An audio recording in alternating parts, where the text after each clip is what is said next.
حقیقت یہی ہے کہ ایجوکیشن ڈپارٹمنٹ کے لوگ جن اسکولز کو خلاف ضابطہ مخدوش قرار دیتے ہیں وہ اسکول دراصل مخدوش نہیں ہوتے۔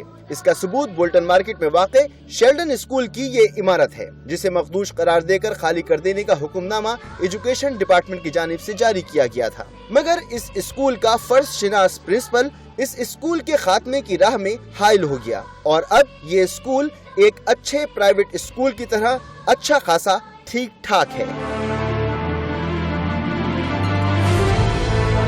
اس کو میں نے رینوویٹ کروایا تھا، میں نے اپروچ کیا تھا مختلف لوگوں کو اور یہاں کی مقامی قیادت کو، یہاں کی پولیٹیکل پارٹیز کو، انہوں نے میرا ساتھ دیا اور انہوں نے اس پہ جو ہے اس کو رینوویٹ کرنے میں میری مدد کی اور یہ فنڈز فراہم کیے انہوں نے، جو کہ گورنمنٹ سندھ کی طرف سے نہیں تھے یا ایجوکیشن ڈپارٹمنٹ سے نہیں تھے۔ ایک لیٹر دیکھا جس میں ایڈیو ایجوکیشن نے یہ کہا ہے کہ یہ اسکول خطرناک ہو گیا ہے، اس اسکول کو شفٹ کر دیا جائے گا دوسری جگہ پہ، غالباً لیاری میں، اور وہاں پر کوئی ادارہ، کوئی این جی او اس اسکول کو بنا کر دے گی کسی اور اسکول کے پریمیسز میں، وہاں جگہ موجود ہے۔ یہی معاملہ تھا؟ جی جی، اس کی وجہ یہ ہے نا کہ نہیں، معاملہ یہی تھا؟ جی ہاں یہی معاملہ ہے۔ اس کی وجہ یہ ہے کہ پچھلے دور کی جو حکومت تھی وہ یہی چاہ رہی تھی کہ اس کو ہم یہاں سے یہ لیں۔ یہاں کی یہ جو زمین ہے یہ بڑی قیمتی ہے، تو جو مین وجہ ہے وہ اس زمین کو کسی کو دے کے اور اس سے جو ہے اپنے مفادات، پرسنل انٹرسٹ حاصل کیے جاتے۔ یعنی زمین بہت مہنگی ہے، اونے پونے داموں کسی کو دے دی جاتی، اپنے کسی جاننے والے کو دے دی جاتی، اس سے اپنے ذاتی مفادات۔ جی ہاں، اپنے نوازنے کی پالیسی تھی جس پہ یہ ہو گیا اور جس کو ہم نے رجسٹ کیا، اور ہم نے جب پھر بالائے حکام سے بات کی، ڈائریکٹر تک ہم نے بات کی کہ بھائی ایسا نہیں، ایسا ہے، آپ اسکول ہم آپ کو رینیو کرا کے دے دیتے ہیں اور آپ دیکھیں گے کہ یہ اسکول چلے گا۔ تو پھر اس کے بعد جو اوپر کے لوگ تھے، ظاہر ہے انہوں نے ان سے کہا ہوگا، وہ بھی حکم کے غلام تھے، اوپر سے آرڈرز آتے تھے، اس کو وہ امپلیمنٹ کے لیے کرتے تھے۔ تو پھر مجھ پہ اس وقت دباؤ تھا لازمی، اس وقت کے ایجوکیشن منسٹر کے بھی بڑے جو ہے وہ اس معاملے میں بڑا وہ ایکٹیو تھا کہ یہ اسکول چلا جائے، کسی کو دینا تھا انہوں نے بھی۔ اس وقت منسٹر غالباً پیر مظہور الحق صاحب تھے۔ اچھا، اتنا سب کچھ ہو گیا، آپ کا ٹرانسفر نہیں ہوا، ایک پرنسپل یا ایک ٹیچر کی کیا پاور ہوتی ہے، وہ کس طرح سے اسٹینڈ لے سکتا ہے؟ یہاں تو ٹیچر بات کرنے سے گھبراتے ہیں، آپ کے پیچھے ایسی کون سی طاقت ہے، کیا بچ گیا؟ دیکھو، سب سے پہلے میرے پیچھے میری ماں کی دعا ہے۔ یہ سوال جب میں نے آپ سے پوچھا، آپ کی آنکھیں بھر آئیں، کیوں؟ یار، ہم لوگ غریب لوگ ہیں، یہ ہمارا ملک ہے، ہمارے بچے جو ہیں وہ گورنمنٹ اسکول میں نہ پڑھیں، یہ شرم کی بات ہے۔ جتنے ہمارے ہیروز ہیں وہ سب گورنمنٹ اسکول سے پڑھ کے آئے ہیں، اور ہم لوگ اپنے بچوں کو یہ گورنمنٹ جان بوجھ کے کسی کو اڈاپٹ کرنے کے لیے دے رہی ہے، کسی کو جو ہے وہ پرائیویٹ اسکول کے پروگرام کیے جاتے ہیں، ان کو یہ جا کے چیف گیسٹ بن کے جو ہے وہ ایڈمائر کرتے ہیں، تو ہمیں کیوں نہیں کیا جاتا ہے؟ یار، وہ لوگ بھی تو انہی اسکولوں سے پڑھ کے آئے ہیں، اس پیلے اسکول سے پڑھ کے آئے ہیں۔ ایک منسٹر اپنے صوبے کو جو ہے وہ نہیں چلا سکا، وہ ملک کو کیا چلائے گا؟ آپ نے جس طرح سے اسٹینڈ لیا اپنے حق کے لیے، آپ اس میں کامیاب رہے، سرخرو رہے، اور آج یہ اسکول کسی بھی پرائیویٹ اسکول سے زیادہ خوبصورت اور اچھا اسکول ہے۔ بچے بہت صفائی ستھرائی کے ساتھ یہاں پر بیٹھتے ہیں، پڑھتے ہیں، ان کے پاس واش روم ہے، پینے کا پانی ہے، ان کے پاس ساری چیزیں ہیں۔ ہاں، وہ چیزیں جو گورنمنٹ کو مزید ادھر فراہم کرنی چاہیے تھیں، ان کے لیے بھی یہاں پر سولنگی صاحب اپنی جیب سے کچھ خرچ کرتے ہیں۔ سولنگی صاحب، ابھی آپ نے اس کو کچھ الیکٹرک فٹنگز کے لیے کچھ چیزیں آپ نے یہاں پر لی؟ ہاں جی ہاں، میں نے منگائی ہے، میں نے ابھی پنکھے منگائے، میں نے آپ کو دکھایا، وہ پنکھے انشاءاللہ میں لگاؤں گا۔ باوجود ایجوکیشن ڈپارٹمنٹ کے فنڈز کے نہ ہونے کے، تو ہم نے اس کو کوشش کی ہے۔ ایس ایم سی آتی تھی 1 لاکھ روپے کی، وہ بھی ہمیں نہیں دے رہے ہیں۔ کب سے؟ یہ اس سال بھی نہیں آئی، پھر میں نے کرسپانڈنگ بھی کی کہ بھائی یہ پیسے دے دو، شاید وہ 1 لاکھ مل جاتا ہے۔ پیسے نہیں ہوتے ڈپارٹمنٹ کے پاس؟ جناب عالی، ہمارے پاس 45 کروڑ کی ایس ایم سی ہے کہ وہ بچوں کے فلاح و بہبود کے لیے خرچ کی جاتی ہے۔ یہ میں پچھلے، اب تو شاید بڑی ہوگی، وہ 45 کروڑ کہاں کرتے ہیں، کیا کرتے ہیں، وہ آر ایس یو والوں سے آپ پوچھ سکتے ہیں، وہی ڈسٹریبیوٹ کرتے ہیں۔ اسکول ہے شیلڈن جی، اس کے لیے ایک لیٹر لکھا گیا 24/8/2009 کو، جی جی، ریکویسٹ کی گئی کہ اس کو خالی کر دیا جائے۔ یہ بتایا گیا کہ یہ اسکول جو ہے بالکل ڈیمیج ہے، ان سیف ہے بچوں کے لیے، چھت خراب ہو چکی ہے، दरवाजे नहीं है, खिड़कियां नहीं है, आपने- इलेक्ट्रिक का सामान नहीं है। आपने सुनिए विजिट मेरी बात, जी मैंने विजिट किया जी। ये हुआ और ये कहा गया कि जी ये ट्रस्ट है ये स्कूल बना देगा 10 या 15 रूम्स का और आरसीसी का। ये- अच्छा इसके बाद यहाँ के प्रिंसिपल ने लिया स्टैंड, उसने इसको खाली नहीं किया, गवर्नमेंट से उसे कुछ नहीं मिला।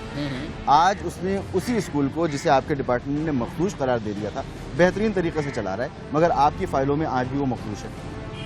मैं यही अर्ज कर रहा हूँ कि ये प्रैक्टिस हो रही है, कहीं कहीं वो यानी और कॉन्शियस है, यानी और मकसद है इस सिलसिले में वो उस बिल्डिंग्स को वो करार देते हैं कि डेंजरस है, ये है वो है। वो कौन?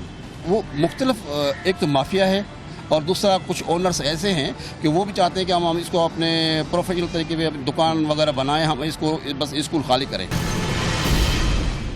मगर अब भी हम आवाम को सरकारी स्कूलों को खिलाफ ज़ाब्ता मखदूश करार देने से मुतालिक सवालों के जवाब नहीं मिले थे, लिहाजा हमने सेक्रेटरी एडमिन एजुकेशन से राब्ता करना चाहा और फिर सेक्रेटरी एडमिन एजुकेशन से हमारा सामना हो गया, मगर एजुकेशन डिपार्टमेंट में बेज़ाब्तगियों के इस घोरक धंधे का कोई जवाब इनके पास भी मौजूद नहीं था। सेक्रेटरी एडमिन एजुकेशन ने न सिर्फ हमें सवालों के जवाब देने से इनकार किया बल्कि अपने स्टाफ को हमसे कैमरा छीन लेने का भी कहा, मगर हमने फिर भी ये इसरार किया कि सेक्रेटरी एडमिन एजुकेशन हमें बताएं कि आखिर खिलाफ ज़ाब्ता स्कूलों को मखदूश क्यों करार दिया जा रहा है और वो मुमकिना माफिया जो सरकारी स्कूलों को तबाह करने पर तुला हुआ है, क्या उसमें इनका भी कोई हिस्सा है?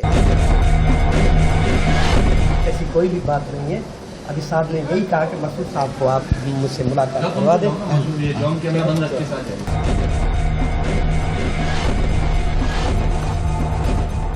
आप इसको रखें अनऑफिशियली और मेरे से फिर आप बात करें। मैं दूसरी चीज़, हमें परमिशन नहीं है कि मैं इस तरीके की कोई स्टेटमेंट दूं, नंबर 1, ठीक है ना। इसको आप बाहर दोनों को रखें, फिर मेरे से बात करें, फिर मैं बात करूंगा, वरना फिर मैं इस मामले में कुछ भी नहीं कर सकता हूं, फिर मेरे बॉस से आप लेंगे। स्कूलों की, गवर्नमेंट स्कूलों की मैंने आपसे अर्ज किया, मेरी बात महंगी सुनिए। जमीनों को मेरी बात आपका सुनिए। डिपार्टमेंट माफियाज के हाथों बेचने की तैयारी कर चुका है। मैंने, मेरी बात सुनिए, आपके पास जो भी स्टोरी है, बॉस सेक्रेटरी हैं यहाँ पे डिपार्टमेंट के, आप उनसे बात करें, आप उनको बताएं, वो मुझे ऑथराइज करते हैं, मैं आपको फीडबैक भी दूंगा, मैं आपको सब चीज़ बताऊंगा। मैं ऑथराइज नहीं हूँ मैं किसी चीज़ के अंदर कि आपके साथ मैं फीडबैक दूँ आपको या कुछ करूँ, मेरे पास परमिशन भी नहीं है और नहीं मैं इन चीज़ों को डील करता हूँ, ठीक है ना। जो फील्ड के अफसरान हैं वो इनको डील करते हैं, उनसे आपको। मैं जनरल एडमिनिस्ट्रेशन का हूँ, एडिशनल सेक्रेटरी, और मैं डायरेक्ट सेक्रेटरी के अंडर में काम करता हूँ, तो उस मामले में भी मैं आपके साथ कोई चीज़ शेयर नहीं कर सकता। जो इमारतें करार दी जा रही हैं, जो मखदूश इमारतें करार दी जा रही हैं और मुसलसल उन्हें तोड़-फोड़ की इज्जत पे छोड़ा। सेक्रेटरी साहब से आप बात करें, मैं इस मामले में मैंने आपसे कहा ना, मैं किसी चीज़ में आपके साथ, मैं किसी चीज़ पे इस मामले पे मैं आपके साथ बात भी नहीं कर सकता। आप एडमिनिस्ट्रेशन नहीं देखते? सेक्रेटरी साहब की दफ्तर में आप मैं उनके दफ्तर से ही रुजू करके आ रहा हूँ सर। दोबारा करें आप, और सेक्रेटरी साहब से ही मिलिएगा, सब चीज़ों के जवाब आपको वहीं से मिलेंगे। तो उन्होंने मुझे यहाँ क्यों भेजा है? यार मेरे पास अभी इतना टाइम नहीं है कि मैं आपके सवालों का जवाब देता रहूँ, और नहीं आप मेरे को इन्वेस्टिगेशन अफसर लगे हुए कि मैं आपको फीडबैक देता रहूँ। Thank you, thank you.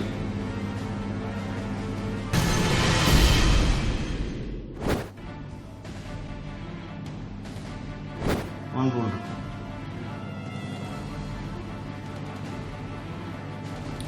बंदे को बाहर बुलाओ, बाहर से बुलाओ, जितने बंदे हैं ना इनको बुलाओ, और कैमरा भी इनको बोलो, इनसे ले, इनको बोले बाहर जाए। आप भी मिले हैं माफिया के साथ? अब तक कितने स्कूल भेज चुकी हैं? सेक्रेटरी साहब से रुजू करें। सेक्रेटरी साहब के ऑफिस ने आपके पास भेजा मेरे है, से मेरे बात पास। करने की जरूरत नहीं है, आप सेक्रेटरी साहब से बात करें।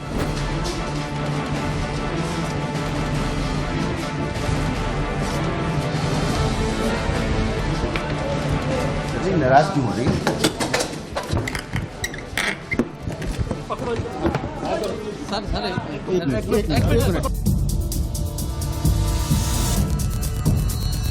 आपने मुझे दरवाजे पे आके क्यों रोका था? मैंने आपको कहाँ रोका? मैंने तो आपने यार मुझसे क्या आपको कहा था इतनी कि आप अंदर आए, कैमरे बाहर मैंने रहेंगे। आपको इतनी बड़ी इज्जत दे दी, मैंने आपको अरे बड़ी मेहरबानी सर, आपने इज्जत दे दी।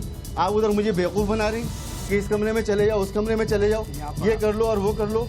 दरवाजे पर आके रोक रहे हैं कि कैमरे बाहर रखो, आप अंदर आ जाओ। और ऊपर से झूठ बोल रहे हो कि आप इधर मुलाजिम नहीं हो यार। यार मैं नहीं हूँ मुलाजिम, मैं तो विजिटर हूँ।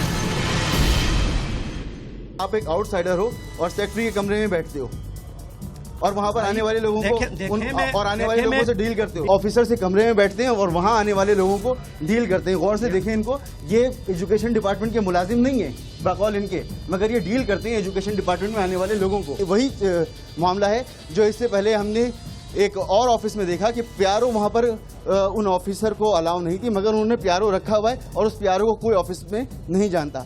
तो एजुकेशन डिपार्टमेंट में सिर्फ स्कूलों में नहीं बल्कि सिंध सेक्रेटेरिएट जैसी जगह पर भी घोष मुलाजमीन हो सकते हैं। और उसकी मिसाल ये साहब थे जो यहाँ पर मौजूद थे और इनका खुद कहना है कि एजुकेशन डिपार्टमेंट से कोई ताल्लुक नहीं, मगर मुझे डील कर रहे थे एक मुलाजिम की हैसियत से और सेक्रेटरी के कमरे में बैठे थे।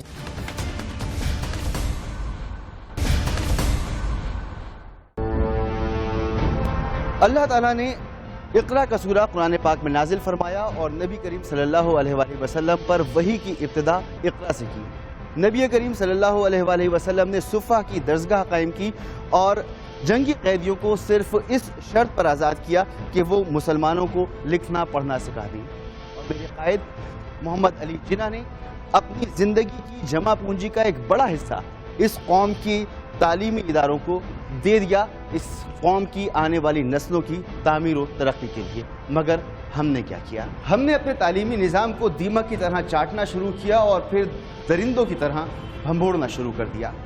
और नौबत यहाँ तक आ गई कि अब हमारा तालीमी निज़ाम तकरीबन मफलूज हो चुका है।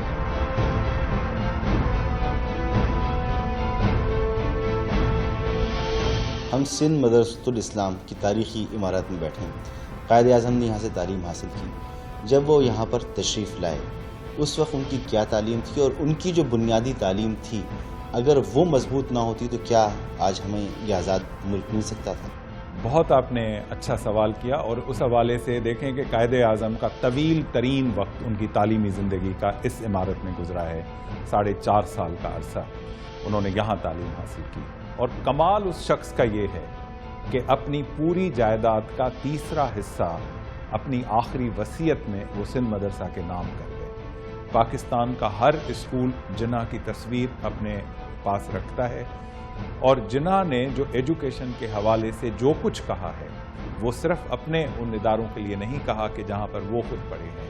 उन्होंने पूरे पाकिस्तान के तमाम इदारों के लिए वही फरमूदात दिए हैं। अगर आप उनकी जो एजुकेशन कॉन्फ्रेंस हुई है 1948 के अप्रैल में, उसमें आप उनके फरमूदात देखें जो उन्होंने भेजे हैं, विज़न दिया है कि तो वो विज़न यही है कि बेसिकली तमाम लोगों को आला तरीन दर्जे की तालीम इस मुमलिकत खुदादाद पाकिस्तान में मिलनी चाहिए थी। ये जिन्ना का ख्वाब था। ये दम तोड़ता तालीमी निज़ाम अपनी आखिरी सांसें शायद ले रहा है, मगर इसके बावजूद सोसाइटी का कोई तबका ऐसा नहीं है जो इस बात को ना मानता हो कि जब तक गवर्नमेंट स्कूल्स अपनी पूरी इस्तिताअत के साथ काम नहीं करेंगे और अपना हक अदा नहीं करेंगे उस वक्त तक इस मुल्क का तालीमी निज़ाम दुरुस्त नहीं हो सकता। एजुकेशन डिपार्टमेंट के बारे में आप क्या कहेंगे? कैसा डिपार्टमेंट है ये? बेकार, थर्ड क्लास है।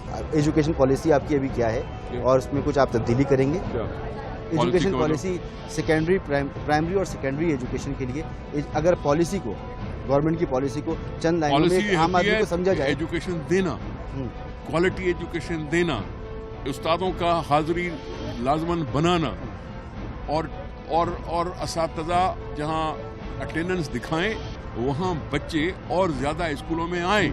हमारी पॉलिसी तो इस तरह से होगी ना,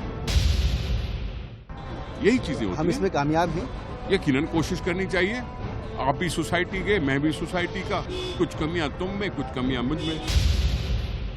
सर, आप प्राइवेट स्कूल के फंक्शन में तो तशरीफ लाते हैं या गवर्नमेंट स्कूल के फंक्शन में भी वहाँ भी जाता हूँ। लास्ट जब से आप वजारत में, कितने आपने विजिट किए होंगे? ये हिसाब किताब बाद में बता सकता हूँ आपको, लेकिन मैं जाता हूँ। छापे तक भी मारे हैं।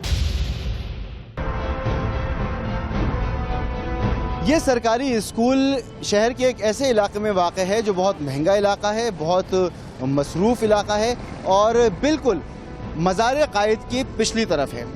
मैं इस स्कूल में इसलिए लेकर आया हूँ कि जब वज़ीर तालीम ये बात कहते हैं कि शहर में सब कुछ अच्छा है, सूबे में सब कुछ अच्छा है, اسکولوں کا حال بہت بہترین ہے تو میں دکھا سکوں کہ یہ عالی شان اسکول ہوا کرتا تھا جس کی کھڑکیاں دروازے خستہ حالی کی تصویر پیش کر رہے ہیں. اور سب سے دلچسپ بات یہ ہے کہ یہ اسکول نہ صرف ایجوکیشن ڈپارٹمنٹ سے 5-10 منٹ کی دوری پر ہے, مزار قائد کی عقب میں ہے, بلکہ Peoples Secretariat, Pakistan Peoples Party کا جو پیپلز سیکریٹریٹ ہے وہ صرف روڈ کراس کر کے اس اسکول کے سامنے واقع ہے. تو اتنی اہم جگہ پر ہونے کے باوجود بھی یہ اسکول حسرت و یاس کی تصویر بنا ہوا ہے. ادھر صبح کی شفٹ میں کتنے بچے ہوتے ہیں؟ صبح کی شفٹ میں تقریباً میرے خیال میں 200 بچے ہیں شاید صبح کی شفٹ میں, ہمیں صحیح تو معلوم نہیں ہے, وہی بتا سکتے ہیں, لیکن تقریباً 200 سے زیادہ بچے ہیں. سننے والوں کو کہ یہ علاقہ کون سا ہے؟ یہ علاقہ سر اسلامیہ کالج ہے, یہ مسلم آباد کہلاتا ہے. یہاں پر اس کی ویلیو کیا ہے؟ ویلیو سے کیا مراد ہے آپ کی؟ یعنی اس جگہ کی کیا ویلیو ہے, یہاں پر زمین کتنی؟ زمین سر یہ تو ابھی اس پہ بھی تو جھگڑا کورٹ کیس چل رہا ہے. اچھا, اس پہ بھی کورٹ؟ اس کورٹ میں ہے اسلامیہ کالج کا, جو اخبارات میں آ رہا ہے روزانہ, اس پہ بھی کہ اس میں تقریباً 3-4 کالج لگتے ہیں اور جو ہے 5-6 اسکول لگتے ہیں اس کے اندر. اس پہ بھی کیس چل رہا ہے. میرے خیال میں 9 تاریخ کو ہیئرنگ تھی. والی وارث نہیں ہوگا تو ایسا ہی ہوگا, جس کا دل چاہے گا وہ قبضہ کر لے گا. اور یہی گورنمنٹ اسکولوں کے ساتھ ہو رہا ہے کہ اس کا والی وارث جو ایجوکیشن ڈپارٹمنٹ کو ہونا چاہیے وہ ہے ہی نہیں, وہ نظر ہی نہیں آتا. کھاتے تو کھلے میں, کام بھی بہت ہو رہا ہے, مینٹیننس بھی ہو رہی ہے, نئی کنسٹرکشن بھی ہو رہی ہے, مگر حقیقت کیا ہے کہ کلاس روم میں فرنیچر نہیں. فرنیچر تو چھوڑیں, کھڑکی دروازے غائب, الیکٹرک فٹنگز غائب. اس احاطے میں 4 عمارتیں ہیں اور ان 4 عمارتوں میں 6 اسکول کی شفٹیں لگتی ہیں, اور سب شفٹوں کا یہی حال ہے کہ بچوں کی تعداد کم ہے, اساتذہ کی تعداد کم ہے. اس پوری بلڈنگ میں, اس پورے احاطے میں سارے کام ہوتے ہیں سوائے تعلیم کے. الیکشن ہوتا ہے تو یہاں پر الیکشن کے لیے, انتخابات کے لیے ڈیوٹیاں بھی لگتی ہیں اور پولنگ بھی کی جاتی ہے. بقرعید آتی ہے تو یہاں پر جانور باندھے جاتے ہیں, اس کو پورا باڑا بنا دیا جاتا ہے اور یہاں پر جانوروں کو ذبح کیا جاتا ہے. خون کے نشان اب تک یہاں پر گراؤنڈ پر موجود ہیں. پانی کی ٹنکیاں یہاں پر نعمت اللہ خان صاحب نے جب وہ ناظم تھے یہاں پر تعمیر کرائی تھیں, مگر کبھی ان میں پانی نہیں بھرا گیا کیونکہ پانی کا ٹنکی کے ساتھ ایک تو کنیکشن نہیں کیا گیا, اور اب جو اسکول کے لیے کنیکشن تھا وہ کاٹ دیا گیا ہے. واٹر بورڈ کا پانی ہر جگہ چوری بھی ہوتا ہے, ہر جگہ بکتا بھی ہے, مگر اسکولوں میں نہیں پہنچتا. اسکولوں کو بحال کرنے کے لیے جنگی بنیادوں پر کام کیوں نہیں کیا جاتا؟ کیا یہی قائد اعظم محمد علی جناح کے پاکستان کے سرکاری اسکول ہیں جن کی حالت میں نے آپ کو دکھائی؟ کیا قائد اعظم محمد علی جناح ایسا ہی پاکستان چاہتے تھے جس کے اسکول اور تعلیمی ادارے بدتری کا اور ابتری کا نمونہ نظر آئیں؟ بالکل اس طرح سے نہیں تھا. قائد اعظم کا پاکستان تو وہ تھا جس کے تعلیمی اداروں کے لیے قائد اعظم نے اپنی زندگی بھر کی جمع پونجی خرچ کر دی. کیا اس بات کا جواب اس ملک کے سیاسی رہنما دیں گے جو ہر قومی دن پر قائد اعظم کو خراج عقیدت پیش کرتے ہیں اور خراج تحسین پیش کرتے ہیں؟ اور کیا ہم عوام اس بات کا جواب دیں گے کہ اگر وہ یہ سمجھتے ہیں کہ اس ملک کی اشرافیہ اس ملک کے تعلیمی نظام کو پنپنے نہیں دے رہی تو وہ اپنے منتخب سیاسی نمائندوں پر یہ دباؤ ڈالیں کہ اس ملک میں ایسے قوانین پاس کیے جائیں کہ ہر سرکاری ملازم, ہر پولیٹیشین, ہر وہ شخص جو حکومت میں کوئی اپنا حصہ ادا کر رہا ہو اس کے بچے سرکاری اسکولوں میں پڑھیں, اور پاکستان میں اگر تعلیمی نظام چلے تو وہ سرکاری اداروں کے تحت چلے اور بہترین انداز میں چلے. اگر ہم ایک سوسائٹی کی حیثیت سے, ایک قوم کی حیثیت سے آج اس کی ضرورت محسوس نہیں کریں گے تو یاد رکھیے کہ ہر گزرتے دن کے ساتھ ہم اپنی قوم کو تعلیم نہیں دے رہے بلکہ انہیں تنزلی دے رہے ہیں, انہیں جہالت دے رہے ہیں, اور ایک پڑھی لکھی قوم کو تعمیر نہیں کر رہے بلکہ جاہلوں کی ایک مجمع کو پروان چڑھا رہے ہیں. آج کے پروگرام میں ہم نے یہی کوشش کی ہے کہ ہم دکھا سکیں, بتا سکیں ایک بار پھر کہ ہمارا بنیادی تعلیمی نظام کس حد تک مجروح ہو چکا ہے. کسی اور معاملے کی جانب اگر آپ ہماری توجہ دلانا چاہیں تو ہمارا ای میل ایڈریس نوٹ کر لیں. ہمارا ای میل ایڈریس ہے hamawam@geo.tv. مسعود رضا اور ہم عوام کی پوری ٹیم کو اجازت دیجیے. اللہ حافظ.